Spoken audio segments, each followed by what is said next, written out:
स्वर जो हमारे होंठों पे है, उसमें छुपी है स्वामी तेरी ही धुन। तेरे दरवाजे पे आते हैं हम, पग पग गाते हुए तेरे ही गुण। जब जब हम गाएंगे तेरा यश गाएंगे, महिमा तेरी सदा सबको सुनाएंगे। जब जब हम गाएंगे तेरा यश गाएंगे, महिमा तेरी सदा सबको सुनाएंगे।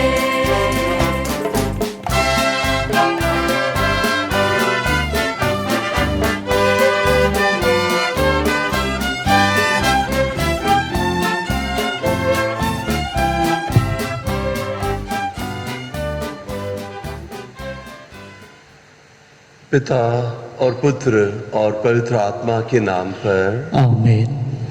हमारे प्रभु यीशु ख्रिस्त की कृपा, ईश्वर का प्रेम तथा पवित्र आत्मा का साहचर्य आप सबों को प्राप्त हो। और आपको भी।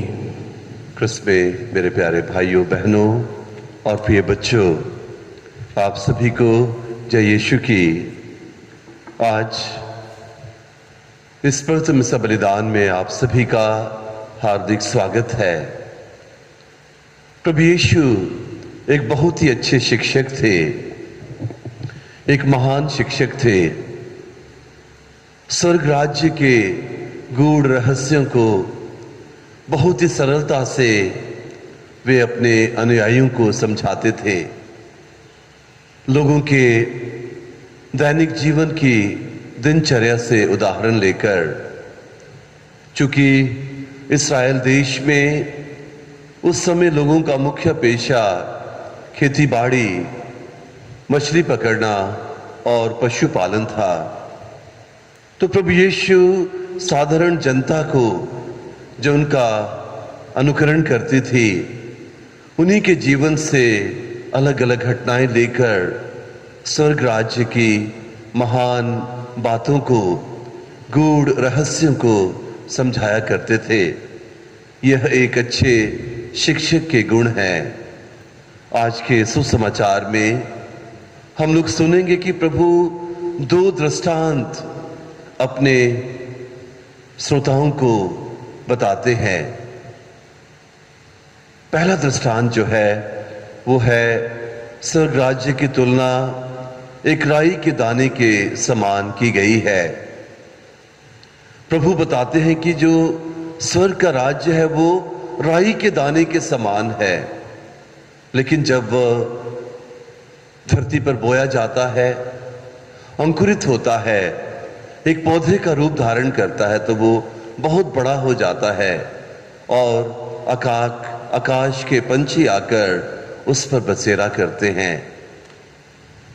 राई का दाना सभी दानों में एक छोटा दाना होता है, और प्रभु बताते हैं कि उसके अंदर कितनी ज्यादा क्षमता, जीवन छिपा हुआ है। जब वह धरती पर बोया जाता है तो वह अंकुरित होकर एक विशाल पौधे का रूप धारण करता है। हम लोग सोचेंगे कि हमारे यहाँ भारत देश में जो राई होती है उसका पौधा ज्यादा बड़ा विकसित नहीं होता है, लेकिन जिस राई के पौधे के बारे में प्रभु बातचीत कर रहे हैं वह इस्राएल देश में पाया जाता है और लगभग 3 मीटर तक उसकी ऊंचाई हो जाती है। तो आकाश के पक्षी आकर, छोटी चिड़ियां उसमें घोंसला बनाती हैं, उसमें निवास करती हैं। और दूसरा दृष्टांत जो प्रभु ने सुनाया वो है खमीर का, कि थोड़ा सा खमीर बहुत सारे आटे को खमीरा बना देता है। मुख्यतः प्रभु हमें बताना चाहते हैं कि जो स्वर्ग का राज्य है उसकी शुरुआत छोटे रूप में होती है, लेकिन जब वो फैलता है तो वो एक विस्तृत रूप धारण कर लेता है। स्वर्ग का राज्य क्या है? पवित्र बाइबल में हम पढ़ते हैं कि जो स्वर्ग का राज्य है वो ईश्वर का, सृष्टिकर्ता का राज्य है। पूरी सृष्टि पर ईश्वर का राज्य स्थापित होना। इसलिए जब हम हे हमारे पिता की सुंदर प्रार्थना करते हैं तो हम कहते हैं कि तेरा राज्य आवे, तेरी इच्छा सारी पृथ्वी पर पूरी हो। तो ईश्वर का राज्य सारे ब्रह्मांड पर आना, सारी सृष्टि पर होना और उनकी इच्छा हमारे जीवन में पूरी होना। और साथ ही साथ ईश्वर का जो राज्य है, प्रभु यीशु के मुक्तिदाता के रूप में सारी सृष्टि पर उनका कार्य, सब मनुष्यों को बचाने के लिए प्रभु यीशु का जो मुक्ति कार्य है वो स्थापित होना। जब सृष्टि के सब लोग ये अनुभव कर लेंगे कि ईश्वर सारी सृष्टि का सृष्टिकर्ता है, उनका राज्य हमारे जीवन में आना चाहिए, उनकी इच्छा हमारे जीवन में पूरी होनी चाहिए और साथ ही साथ प्रभु यीशु को मुक्तिदाता के रूप में स्वीकार करके अपने हृदय में उनके मूल्यों को मानना और उसके अनुरूप जीवन जीना। संत पौलुस रोमियो के नाम लिखे गए पत्र अध्याय 14 वाक्य 7 में कहते हैं, क्योंकि ईश्वर का राज्य खाने पीने का नहीं बल्कि वह न्याय, शांति और पवित्र आत्मा द्वारा प्रदत्त आनंद का विषय है। तो मेरे प्रिय भाइयों, बहनों और प्यारे बच्चों, ईश्वर का राज्य जो है वह खाने पीने का नहीं है बल्कि ईश्वरीय मूल्यों से परिपूर्ण राज्य है। और वे मूल्य हैं न्याय, शांति और पवित्र आत्मा द्वारा प्रदत्त आनंद। यह स्वर्ग राज्य के गुण हैं, स्वर्ग राज्य की विशेषताएं हैं। हम लोग प्रतिदिन ईश्वर के राज्य की स्थापना के लिए प्रार्थना करते हैं। तो आइए मेरे प्यारे भाइयों बहनों, आज हम विशेष रूप से इस मिसा बलिदान में प्रार्थना करेंगे कि ईश्वर का राज्य इस संसार में आए और उनकी इच्छा हम सबके जीवन में पूरी हो। और इसमें कोई शक नहीं कि इसकी शुरुआत छोटे रूप में होती है, जब हम इसका अपने हृदय में स्वागत करते हैं, जब हम अपने आप को ईश्वर के राज्य के अधीन कर देते हैं, तो एक बहुत बड़ा चमत्कार होता है। यह राई के दाने के समान बढ़ता है, खमीर के समान फैलता है और चारों तरफ फैल जाता है। हमें इसमें अपना पूर्ण सहयोग और योगदान देना चाहिए, क्योंकि हम प्रभु के द्वारा चुने हुए लोग हैं। प्रभु के आत्मिक शरीर कलीसिया के अंग है। तो आइए आज प्रभु से कहें कि प्रभु आपने हमें चुना है, स्वर्ग राज्य की स्थापना के लिए आपने हमें अपने सहयोगी बनाया है।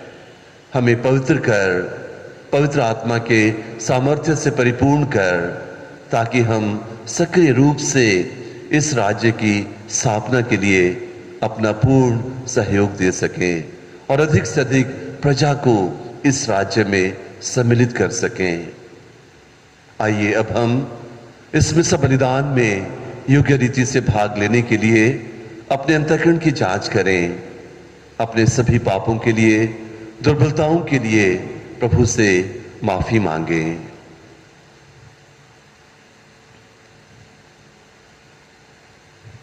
तू पश्चाताप करने वालों को क्षमा प्रदान करने आया है, हे प्रभु दया कर। हे प्रभु दया कर।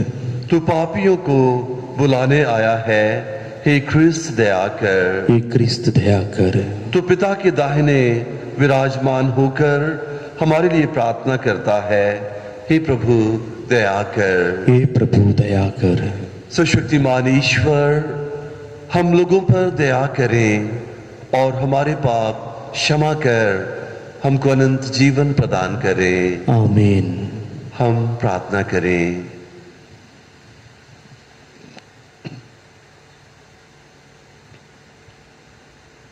हे प्रभु ईश्वर, अपने भक्तों के रक्षक तेरे बिना सब कुछ दुर्बल और दूषित है।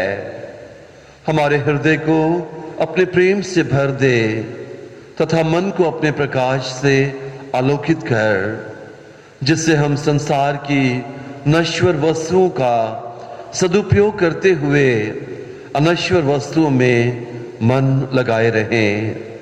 यह कृपा कर हमारे प्रभु और तेरे पुत्र यीशु क्रिस्त के द्वारा, जो ईश्वर होकर तेरे तथा पवित्र आत्मा के साथ युगानुयुग जीते और राज्य करते हैं। आमीन। आमीन। पहला पाठ नबी यिर्मयाह का ग्रंथ। प्रभु ने मुझसे कहा, तुम जाकर छालटी की पेटी खरीदो और कमर में बांध लो, किंतु उसे पानी में नहीं डुबाओगे। मैंने प्रभु के आदेश अनुसार पेटी खरीद कर कमर में बांध ली। प्रभु ने मुझसे दूसरी बार कहा, तुमने जो पेटी खरीदी और कमर में बांधकर तुरंत फरात नदी जाओ और उसे जहां वहां किसी चट्टान की दरार में छिपा दो। मैंने प्रभु के आदेश अनुसार फरात जाकर वहां पेटी छिपा दी। बहुत समय बाद प्रभु ने मुझसे कहा, फरात जाकर वही पेटी ले आओ जिसे तुमने मेरे आदेश अनुसार वहां छिपा दिया। मैंने फरात जाकर उस जगह को पता लगाया जहां मैंने पेटी छिपाई थी। मैंने उसे निकाल कर देखा कि वह बिगड़ गई थी और किसी काम का नहीं रह गई थी। तब प्रभु की वाणी मुझसे ही कहती हुई सुनाई पड़ी, प्रभु ये कहता है, मैं इस प्रकार यूदा और यरूशलेम की महिमा नष्ट हो जाने दूंगा। यह दुष्ट प्रजा मेरी एक भी नहीं सुनना चाहती और हठपूर्वक अपनी राह चलती है। वह दूसरे देवताओं के अनुयायी बनकर उनकी उपासना और आराधना करती है। इसलिए वह इस पेटी की तरह किसी काम का नहीं रहेगी, क्योंकि जिस तरह पेटी मनुष्य के कमर में कसकर बांधी जाती है, उसी तरह मैंने समस्त इस्राएल और यहूदा को अपने से बांध लिया था, जिससे वे मेरी प्रजा, मेरा गौरव, मेरी कीर्ति और मेरी शोभा बन जाए, किंतु उन्होंने मेरी एक भी नहीं सुनी। यह प्रभु की वाणी है। ईश्वर को धन्यवाद। भजन वाक्य। तुम लोगों ने अपनी सृष्टिकर्ता ईश्वर को बुला दिया। तुम लोगों ने अपनी सृष्टिकर्ता ईश्वर को बुला दिया। जिस चट्टान से तुम्हारी उत्पत्ति हुई उससे तुम भूल गए। तुमने अपनी सृष्टिकर्ता ईश्वर को बुला दिया। ईश्वर ने यह देख और क्रुद्ध होकर उसने अपने पुत्र पुत्रियों को त्याग दिया। अनुवाक्य। तुम लोगों ने अपने सृष्टिकर्ता ईश्वर को बुला दिया। उसने कहा, मैं उनसे अपना मुंह फेर लूंगा और यह देखूंगा कि उनका क्या होगा, क्योंकि यह एक दुष्ट पीढ़ी है, यह एक विश्वासघाती संतति है। अनुवाक्य। तुम लोगों ने अपनी सृष्टिकर्ता ईश्वर को बुला दिया। ऐसे देवताओं को मानकर जो ईश्वर नहीं है, उन्होंने मुझे चिढ़ाया। तुच्छ देवमूर्तियों को पूजा कर उन्होंने मेरा अनादर किया। इसलिए मैं ऐसे लोगों द्वारा उन्हें चिढ़ाऊंगा जो मेरी प्रजा नहीं है। मैं एक तुच्छ राष्ट्र द्वारा उनका अनादर करूंगा। अनुवाक्य। तुम लोगों ने अपनी सृष्टिकर्ता ईश्वर को बुला दिया। जय घोष। हालेलुया। पिता ने अपनी ही इच्छा से सत्य की शिक्षा द्वारा हमको जीवन प्रदान किया, जिससे हम एक प्रकार से उसकी दृष्टि के प्रथम फल बन जाए। हालेलुया।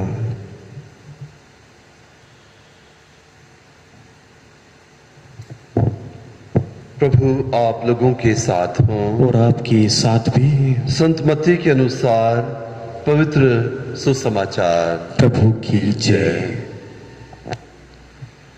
यीशु ने लोगों के सामने एक और दृष्टांत प्रस्तुत किया। स्वर्ग का राज्य राई के दाने के सदृश है, जिसे एक मनुष्य ने लिया और अपने खेत में बोया। यह तो सब बीजों से छोटा है, परंतु बढ़कर सब पौधों से बड़ा हो जाता है और ऐसा पेड़ बनता है कि आकाश के पंछी आकर उसकी डालियों में बसेरा करते हैं। यीशु ने उन्हें एक और दृष्टांत सुनाया। स्वर्ग का राज्य उस खमीर के सदृश है, जिसे एक स्त्री ने लेकर 3 पसेरी आटे में मिला दिया और सारा आटा खमीरा हो गया। यीशु दृष्टांतों में ही ये सब बातें लोगों को समझाते थे। बिना दृष्टांत के वह उनसे कुछ नहीं कहते थे, जिससे नबी का यह कथन पूरा हो जाए, मैं दृष्टांतों में उनसे बोलूंगा। पृथ्वी के प्रारंभ से जो गुप्त रहा उसे मैं प्रकट करूंगा। यह प्रभु का सुसमाचार है। क्रिस्त की जय।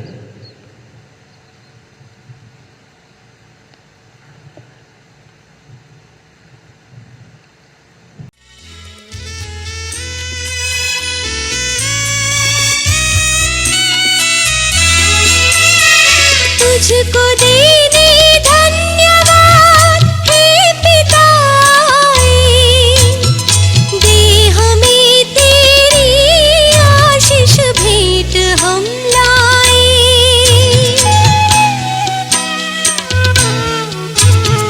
तुझको देने धन्यवाद हे पिता, दे हमें तेरी आशीष भेंट हम लाए। हम चढ़ाते हैं जीवन हे प्रभु करतार, पाप सुख दुख जो हमारे कर ले तू स्वीकार। आए तेरे द्वार प्रभु जी, आए तेरे द्वार, ये दीन जन का है चढ़ावा, कर ले तू स्वीकार। तूने जो हमको दिया है, लाए हैं उपहार, जो भी है सब तेरा ही है, तो कर ले तू स्वीकार।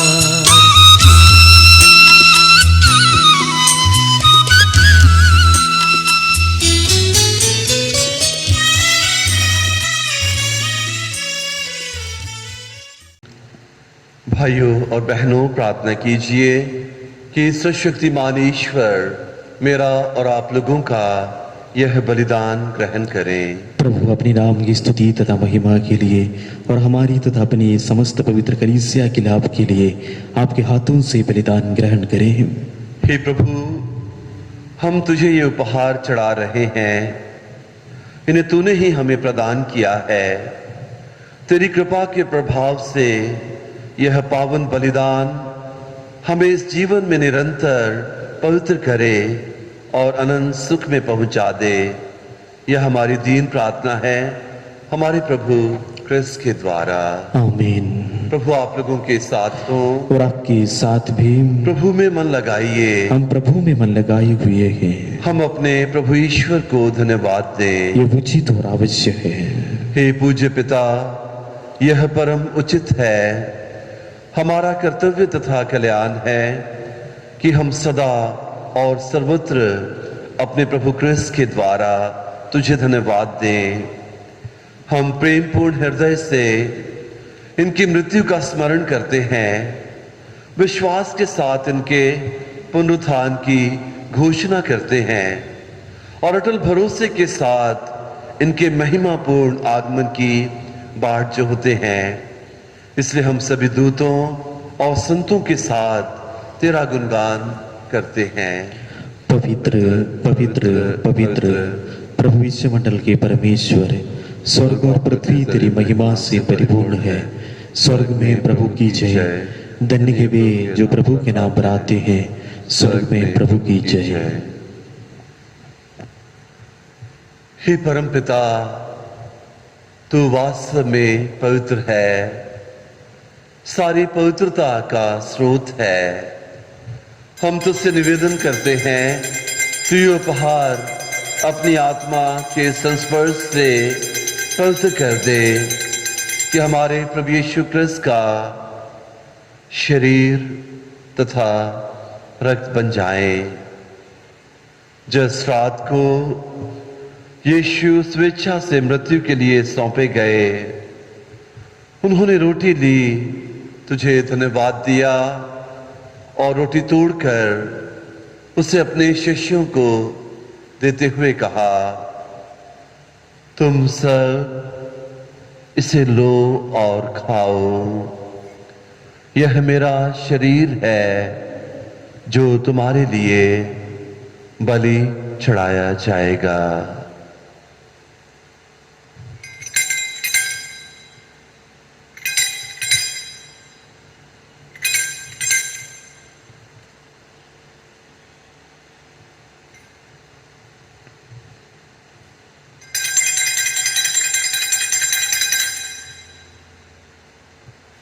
इसी भांति भोजन के बाद उन्होंने कटोरा लिया, तुझे धन्यवाद दिया और उसे अपने शिष्यों को देते हुए कहा, तुम सब इसे लो और पियो, यह मेरे रक्त का कटोरा है, नवीन और अनंत व्यवस्थान का रक्त जो तुम्हारे और बहुतों के पापों की क्षमा के लिए बहाया जाएगा। तुम मेरी स्मृति में यह किया करो।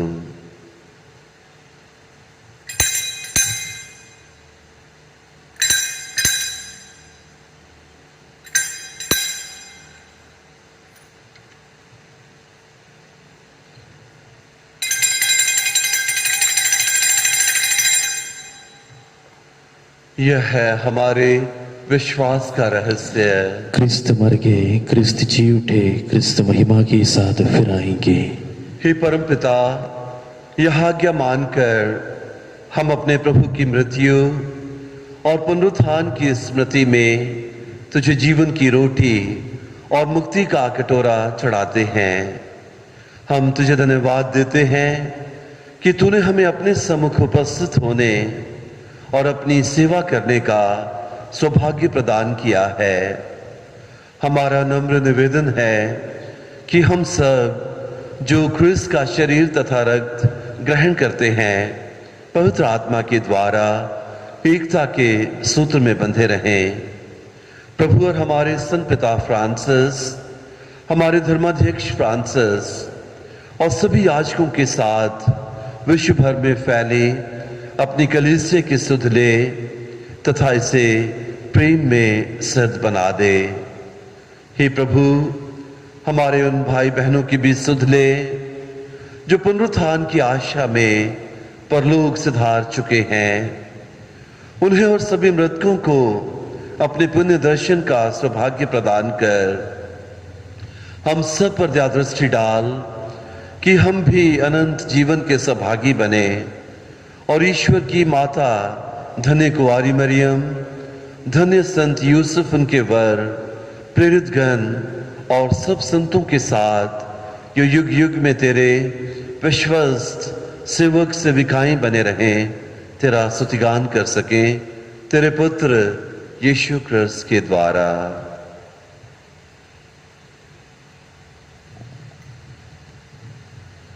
इन्हीं प्रभु क्रिस्त के द्वारा, इन्हीं के साथ और इन्हीं में हे सुशक्तिमान पिता ईश्वर, पवित्र आत्मा के साथ तुझे समादर तथा महिमा युगानुयुग मिलती रहती है। आमीन।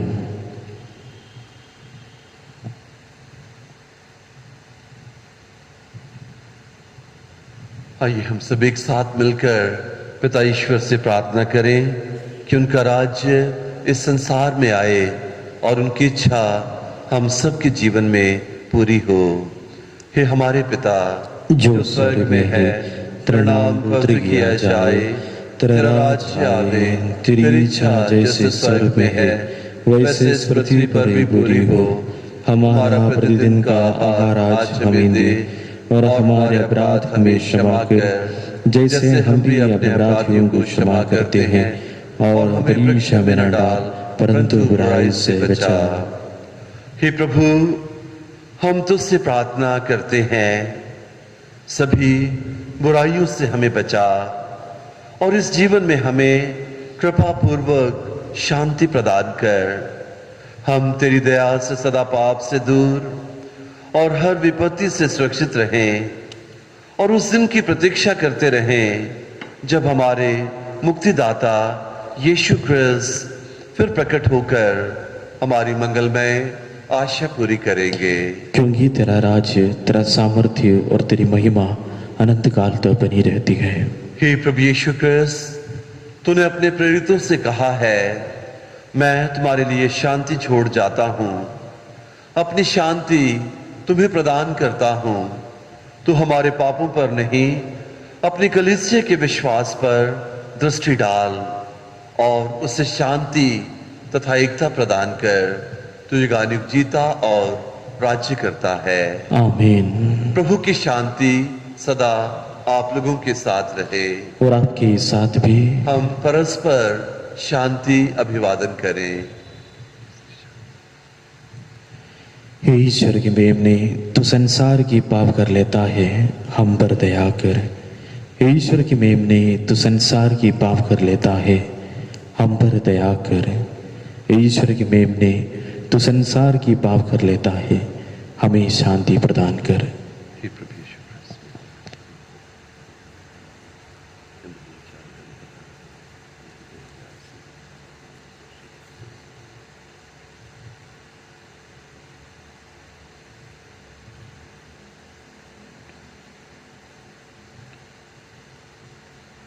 देखिए ईश्वर का मेमना जो संसार के पाप हर लेता है। धन्य है वे सब जो मेमने के इस पवित्र भोज में बुलाए जाते हैं। ये प्रभु, मैं इस योग्य नहीं हूँ कि आप मेरे यहाँ आए, किंतु एक शब्द कह दीजिए और मेरी आत्मा चंगी हो जाएगी।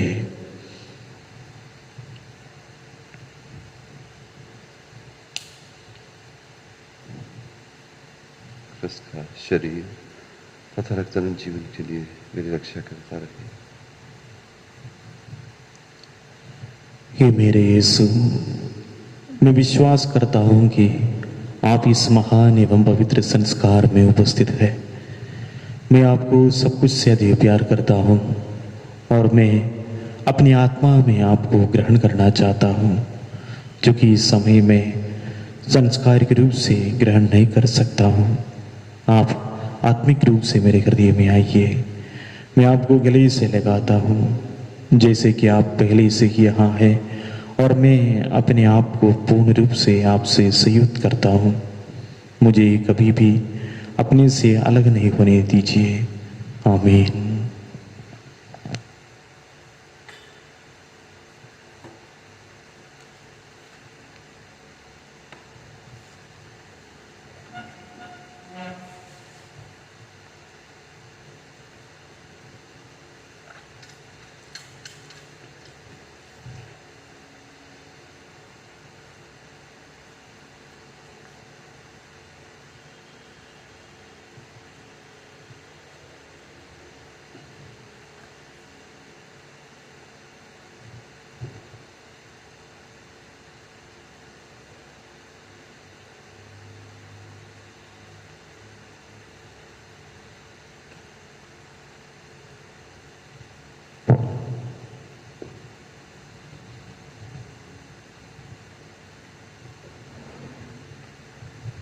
हे मेरी आत्मा, तू प्रभु को धन्य कह और उसका एक भी उपकार मत भूल।